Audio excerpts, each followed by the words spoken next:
Үндістанның бірнеше қалаларының көшесінде әйелдер киім киген, ашық-шашық боялған ер бишілер тобын байқасаңыз, сіз оларды әртістер деп қателесесіз. Көп жағдайда мұндай ерлердің өнерге ешқандай қатысы жоқ. Олар ресми түрде үшінші жыныстағы адамдар деп аталатын ерекше кастаға жатады. Қазақ контентін қолдау мақсатында менің арнама жазылып қызықты видеолар тамашалай аласыздар.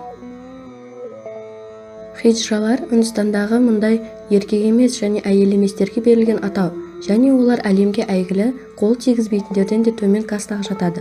Бұл жұмбақ және тыйым салынған каста тек клоундар сияқты кастрацияланған және боялған бишілерді ғана емес, сонымен қатар табиғи гермафродиттерді, трансгендерлерді және транссексуалдарды, сондай-ақ дәстүрлі емес жыныстық бағдар өкілдерін және тіпті әйелдер көйлектерін киетіндерді де қамтиды. Сонымен қатар сол хиджралардың әлі балалы бола алатын әйелдері мен қыздары кастаға жатады.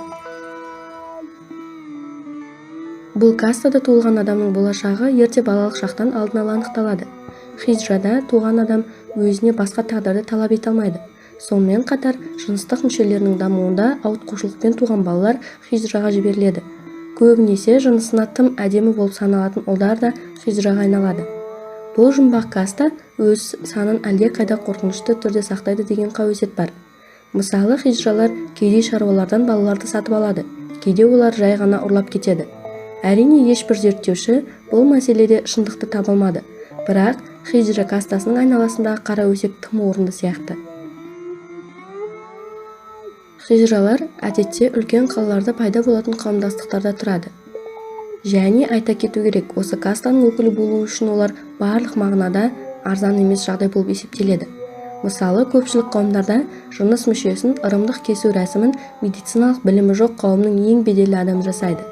Жалпақ тілде айтқанда, ол мүшені ешқандай наркозсыз алып кесіп тастайды. Бұл сұмдық процедурадан кейін қан кетуді тоқтатуға тыйым салынады. Бәрі табиғи түрде жазылу керек. Егер адам аман қалса, ол қоғамға қабылданады. Әйтеуір хиджралардың еркектік қадір-қасиетінен айырылғаны өкінішке орай оларды толық әйел еткен жоқ. Және де әрине олар гормондық терапия туралы ештеңе естімеген. Хиджралар ғұрыптық билер арқылы күн көреді. Жеке билердің стилі мен шеберлігі олардың қай руға жататынымен байланысты. Билерін өнер деп санауға болатын көптеген күрделі хиджралар бар. Дегенмен, әйелдер киімін киіп жай ғана қайыршы болып боялғандар да жетерлік. Хиджралар әдетте шағын топтармен қозғалады және алақандарын қатты шапалақтау арқылы басқаларға сыртқы көрінісі туралы алдын ала ескертеді. Мұндай дыбыстар үшінші жыныстағы адамдардың жақындап келе жатқан туралы сигнал болып табылады. Яғни сіздің ақшаңызбен қоштасу ықтималдығы артады. Кішкентай садақа үшін хиджра адамның басына қол қою арқылы жарылқауға және оның ұрпақты болуына және оны қарғысқа ұшыратуға, адамды бедеулікке әкелуі мүмкін деп саналады. Әртүрлі ырымдарға күмәнмен қарайтын адамдар да хиджраларды аз ақшамен өтеуді жөн көреді. Үнділер хиджраларды мұсылман билеушілеріне қызмет еткен, кейін сарайдан қуылған гарем евнухтарының ұрпақтары деп санайды. Бірде көшеде шынайы өмірге бейімделмеген кастрация қоғамның ең төменгі жағында болды. Олардың аман қалғандары жергілікті наным-сенімдерді өз қызметтеріне қойды, ал евнухтар мүгедек балаларды туыстарынан болмаш ақшаға сатып алу арқылы мұрагерлерді тапты. Расталған мәліметтерге сүйенсек, бүгінде Үндістанда миллионға жуық хиджра бар, және олардың өмірі жеңіл әрі алаңсыз өтетін сияқты.